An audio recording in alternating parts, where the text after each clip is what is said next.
za plastiki zote ambazo zinatengenezwa viwandani zinakuwa zinatengenezwa kwa standard tofauti tofauti kwa ajili ya matumizi maalum, na huwa zinawekwa code ambayo tunaita plastic recycling code, ambazo zina indicate matumizi yake ni matumizi kwa ajili ya namna gani. Hata hizi za plastiki za maji, hizi za chupa za maji, kwa mfano kama hii, ukiangalia hapo kuna kama kipembe tatu fulani kimezungushwa, afu ndani kuna moja, ambazo hizi namba, kwa kuna 1, 2, 3, 4, 5 mpaka 7, ambazo hizi namba, kila namba inakuwa na maana yake, kuonesha kwamba ipi inafaa kwa matumizi ya kujirudia rudia na zingine ambazo hazifai kwa matumizi ya kujirudia rudia.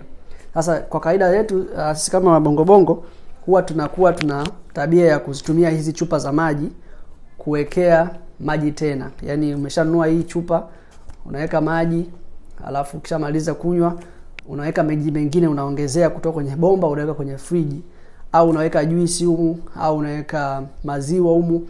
Sio idea nzuri, kwa sababu hizi chupa kwa recycling code yake hiyo namba 1 hazifai kwa matumizi, hazifai kwa reuse, yani kuziwekea maji tena, kuzitumia tena na tena, kwa sababu hizi plastiki zake ni laini, zinaweza zikaleach chemical, hasa BPA ambayo ina mimic kama hormone, kwa inaweza kuvuruga mfumo wa hormone kwenye mwili. Unaweza kuwa unapambana na ugonjwa unaohusiana na hormone, iwe ni uvimbe au hormone imbalance, au unapambana na uzito. Lakini pamoja na vyakula, inawezekana pia tabia za matumizi yasiyo sahihi ya plastiki inaweza ikawa inachangia pia, hasa kama ukika vinywaji au vyakula vya moto. Lakini usitumie hizi. Na plastiki ambazo zinafaa kwa ajili ya reuse zinakuwa na recycling code namba 2, namba 4 na namba 5.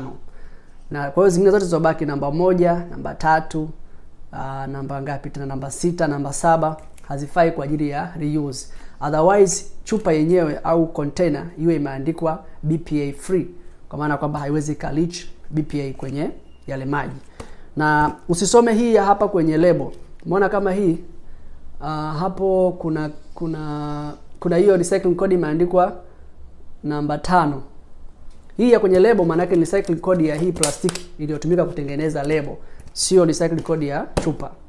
Ni kama hizo expiry date sio za maji, ni zinakuwa kwa ajili ya hizi packages. Kwa hiyo take care.